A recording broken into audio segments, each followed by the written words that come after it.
What's going on, everybody? LK here, back at it again with another video, and today a little Guilty Gear for you guys. So I want to specifically talk about a mechanic in Guilty Gear that is in Strive that has been changed quite a bit, and people at all skill levels are mad about it, but for different reasons. And this is Instant Block. Instant Block has been changed in Strive so that it only builds meter, and this is a pretty big deal for the game. The main thing about Instant Block 2 is that it's pervasive at all skill levels, but it affects each skill level differently, which is why I want to talk about it. If you got time and you want to support the channel, please try to like or subscribe the video. Yeah, I really appreciate it. It actually does help the channel and only takes a second.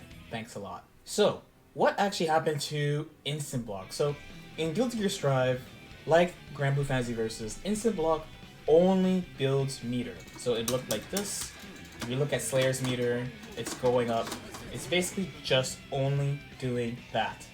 Now, in Exert and previous Guilty Gears though, there's something else that Instant Block does. Instant Block also reduces block stun at the trade of you don't get pushed away as far. So what I mean is, the opponent who's attacking, they won't be pushed away as far, but you're reducing their block stun. So, as a quick comparison, so that's with both hits instant blocked. That is with both hits normal block. And that's with both hits faultless defense, so holding two buttons while holding back. As you can see, the differences vary. The instant block is the closest, normal block is in the middle, and faultless defense is the farthest. So further, instant block reduces block stun based on something called the attack level. If you play Dragon Ball FighterZ, you might have heard this term. It's not super important in the game, but for Guilty Gear and BlazBlue, it's pretty important.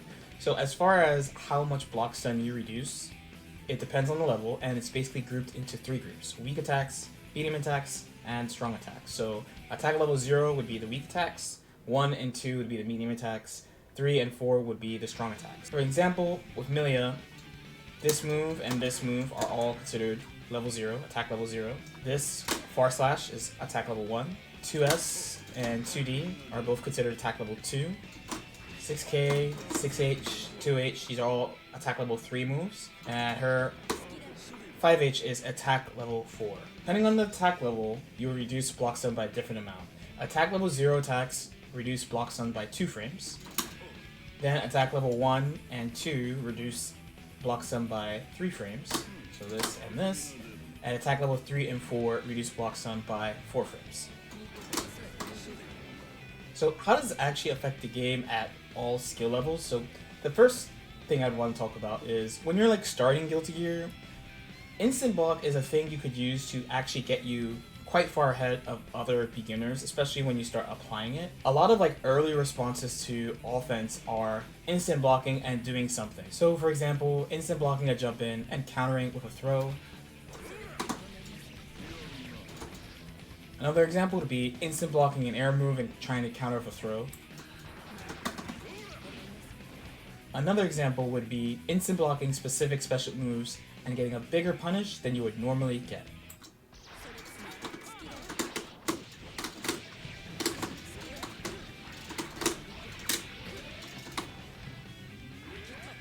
It would seem that instant block actually doesn't affect mid-level players. So as you learn more about the game systems and stuff, you'll get better at using instant block and all the other system mechanics.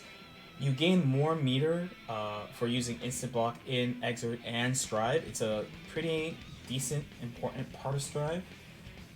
You use meter, of course, for your character options, RC, which is important in both games, especially because of slowdown and what types of offense and combos you get. And in Strive specifically, you could use your meter to break the wall with super and get a hard knockdown. That stuff's all important, but it makes you miss an opportunity to learn a really important nuance of the game at high level. And I'll connect these right now. So this brings me to high level play. So there's a couple of small nuances about instant block that are pretty important with instant block as it is right now. So one would be the instant block lockout. So as a disclaimer, I didn't actually check to see if there's IB lockout in Strive. I assume there is, but it's the idea that you can miss an instant block. So here's a string where I'm meaningfully instant blocking every attack. And now I'm going to miss it on purpose. So make sure you look at the bottom left of the screen at the player 1 lever. Okay. So I purposely instant blocked too early, and now I can't do it anymore. Which brings us to the second small nuance of the game, the kind of nature of blind decisions that you have to make at high level and in this game in general. So a really prevalent theme in offense in Guilty Gear is that you have responses to pretty much everything the opponent can do, but the attacks are so fast that you can't actually see these things and you have to kind of just do them. So the string I actually showed of Slayer is a great example. So this string that I had Slayer do is a string close slash into far slash. The far slash is +6 here, so you don't really want him to just do this, get away with having these plus frames. So a really common response to doing this would be to instant block the close slash, throw the far slash. Like this. That being said, that's a good response, but because you're just instant blocking and doing the throw immediately, it would leave you open to something like this. And then Slayer would get a full combo. What this creates then is a pretty meaningful offensive and defensive interaction. So there's actually more than one way to deal with this, and the person who's attacking you has to consider your actual passive defensive options. A really good sign of a very strong Guilty Gear player is how they use their faultless defense and instant blocks. So of course I showed this example, but you could also pick to do this and just have him be really far out. The second close slash didn't come out, so I could try to pick like a button, or I could try to super jump out. These interactions all come from the base that you can't really react to some of these tools, so you have to make a blind choice.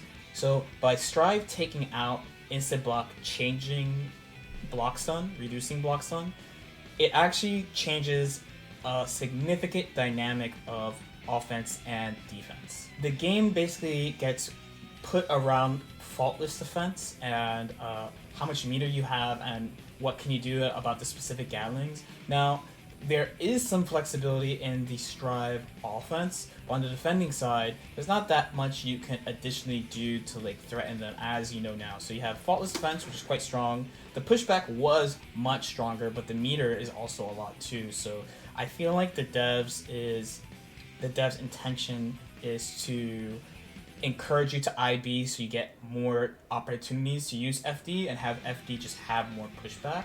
But I do feel like it kind of reduces the outright offense and defense interaction a little bit. Okay, hopefully that made sense to everybody.